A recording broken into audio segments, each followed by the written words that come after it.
Puji Tuhan, haleluya. Selamat pagi Bapak Ibu Saudara. Salam sejahtera buat kita semua, puji Tuhan. Senang sekali kita dapat berjumpa kembali di pagi hari ini. Setelah sepanjang malam kita boleh menikmati pemeliharaan Tuhan, penyertaan Tuhan dalam peristirahatan kita. Dan kembali pagi ini kita dibangunkan dengan tubuh yang sehat walafiat. Amin. Terpujilah nama Tuhan. Walaupun mungkin ada di antara kita yang sedang menjalani perawatan kesehatan, baik di rumah ataupun di hospital, tetapi yakinlah kasih dan kuasa-Nya yang tidak pernah berubah sedang memulihkan, menyembuhkan saudara. Amin. Dalam nama Tuhan Yesus. Puji Tuhan. Baik Bapak Ibu Saudara, kembali pagi hari ini kita mau datang kepada Tuhan yang adalah sumber kehidupan, kekuatan dan pengharapan kita, agar kita dimampukan menjalani sisa kehidupan ini senantiasa dalam perkenanan kepada Tuhan. Puji Tuhan. Mari Bapak Ibu Saudara, kita akan menikmati satu firman Tuhan pagi ini yang akan menuntun perjalanan hidup kita. Haleluya. Bapak Ibu Saudara, hari ini kita akan merenungkan satu bagian firman Tuhan di dalam Kisah Para Rasul, pasal yang pertama, ayat yang ke-9 hingga 11. Saya akan bacakan firman Tuhan ini. Sesudah ia mengatakan demikian, terangkatlah ia disaksikan oleh mereka dan awan menutupinya dari pandangan mereka. Ketika mereka sedang menatap ke langit, waktu ia naik itu, tiba-tiba berdirilah dua orang yang berpakaian putih dekat mereka dan berkata kepada mereka, "Hai orang-orang Galilea, mengapa kamu berdiri melihat ke langit?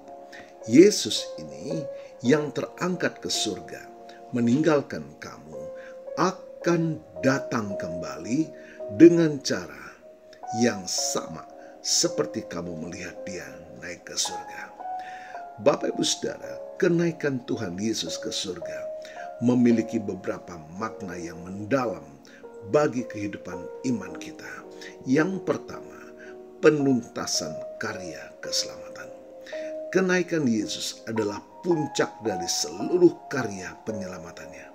Ia telah lahir sebagai manusia, menjalani kehidupan yang sempurna, mati di kayu salib untuk menebus dosa kita, dan bangkit dari kematian, mengalahkan maut. Kenaikannya menandakan bahwa misinya di bumi telah selesai dengan sempurna. Ia kembali kepada Bapa sebagai Raja yang telah memenangkan segala sesuatu.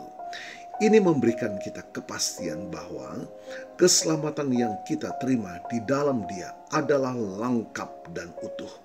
Kita tidak perlu menambahkan apa-apa lagi karena Yesus telah menyelesaikan semuanya. Yang kedua, penetapan Yesus sebagai Tuhan dan Raja. Ketika Yesus terangkat ke surga, ia tidak hanya pergi, ia ditempatkan di tempat yang paling tinggi, di sebelah kanan Allah Bapa. Ini adalah posisi otoritas dan kekuasaan. Dalam Filipi pasal 2 ayat 9-11 mengatakan, itulah sebabnya Allah sangat meninggikan dia dan menganugerahkan kepadanya nama di atas segala nama, supaya dalam nama Yesus bertekuk lutut segala yang ada di langit dan yang ada di atas bumi dan yang ada di bawah bumi, dan segala lidah mengaku Yesus Kristus adalah Tuhan, bagi kemuliaan Allah Bapa. Kenaikan ini menegaskan bahwa Yesus adalah Tuhan dan Raja yang berdaulat atas segala sesuatu, termasuk kehidupan kita. Yang ketiga, Bapak Ibu Saudara, kehadiran Roh Kudus.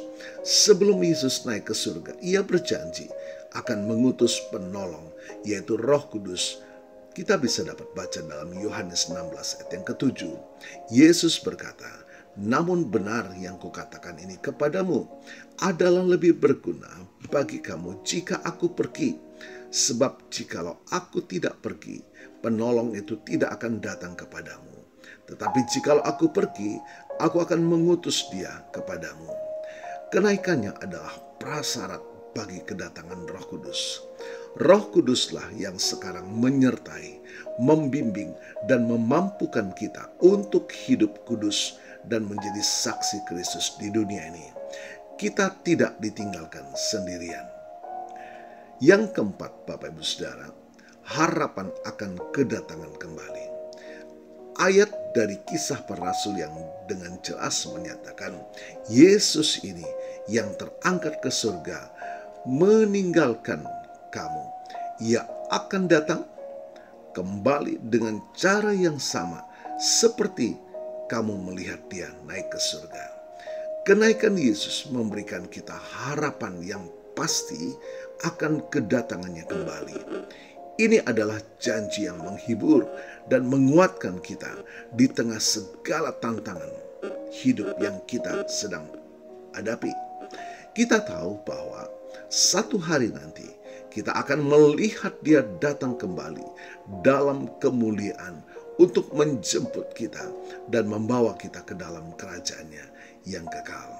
Bapak Ibu Saudara, lalu bagaimana kita mengaplikasikan makna kenaikan Yesus ini ke dalam kehidupan kita sehari-hari?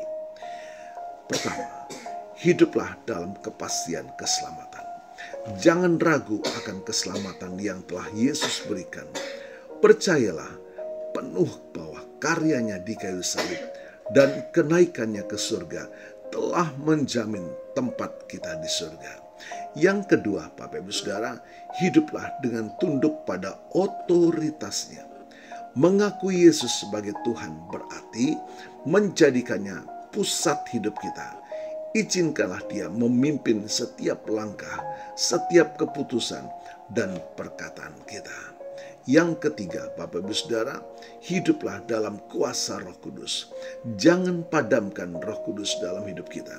Izinkan dia memenuhi, membimbing, dan memakai kita untuk kemuliaan nama Tuhan. Dan yang keempat, Bapak Ibu Saudara, hiduplah dengan penuh pengharapan akan kedatangannya kembali. Harapan ini seharusnya memotivasi kita untuk terus melayani, untuk terus bersaksi dan hidup kudus sambil menantikan hari yang mulia itu. Bapak Ibu Saudara, kenaikan Tuhan Yesus ke surga adalah peristiwa yang mengubah segalanya. Itu adalah bukti kemuliaannya, jaminan bagi keselamatan kita, dan pengharapan akan masa depan yang cerah. Haleluya, Tuhan Yesus memberkati.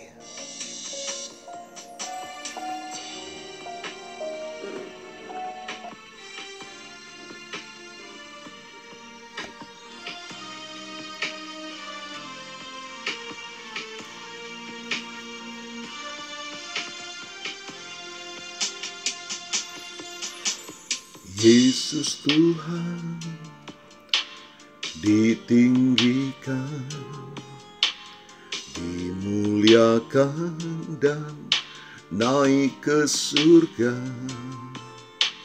Dia berikan Roh Kudusnya,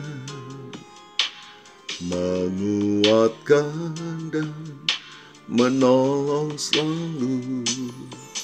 Sungguh ku rindu bersekutu denganmu selamanya.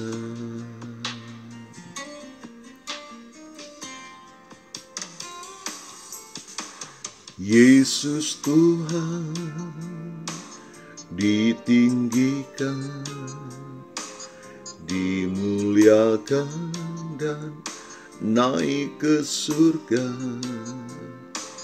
Dia berikan Roh Kudusnya, menguatkan dan menolong selalu.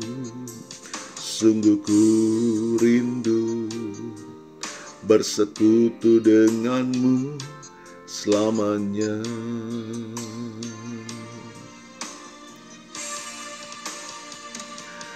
Allah Roh Kudus, jamah hatiku dengan urapanmu.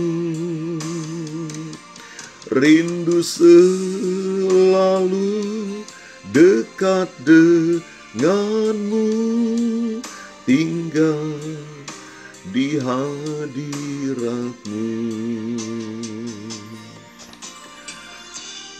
Bapa, terima kasih buat kasih setiamu Tuhan.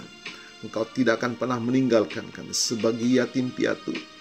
Engkau memberikan kami anugerah Roh Kudus yang menyertai kami, Roh Kudus yang menuntun kami, agar perjalanan hidup kami senantiasa dalam kehendak dan rencana Tuhan. Diberkatilah kami semua pagi hari ini. Dan hamba-Mu berdoa bagi Bapak Ibu Saudara yang berulang tahun, baik ulang tahun kelahiran maupun ulang tahun pernikahan dalam rumah tangga saudara, kiranya anugerah, keberkatan, dan kasih setia Tuhan memberkati saudara di dalam nama Tuhan Yesus. Haleluya. Mari Bapak Ibu Saudara, kita mohonkan berkat bagi kita semua. Tuhan memberkatimu dan melindungimu. Tuhan menyinari engkau dengan wajah-Nya dan memberikan engkau kasih karunia. Tuhan menghadapkan wajah-Nya kepadamu dan memberikan engkau damai sejahtera. Bapak Ibu Saudara, terimalah berkat Tuhan atas seluruh hidupmu. Terimalah berkat Tuhan atas rumah tanggamu. Terimalah berkat Tuhan atas usaha, dagang, dan pekerjaanmu. Terimalah berkat Tuhan atas pendidikan dan masa depanmu. Dan terimalah berkat Tuhan atas iman, ibadah, dan pelayananmu kepada Tuhan.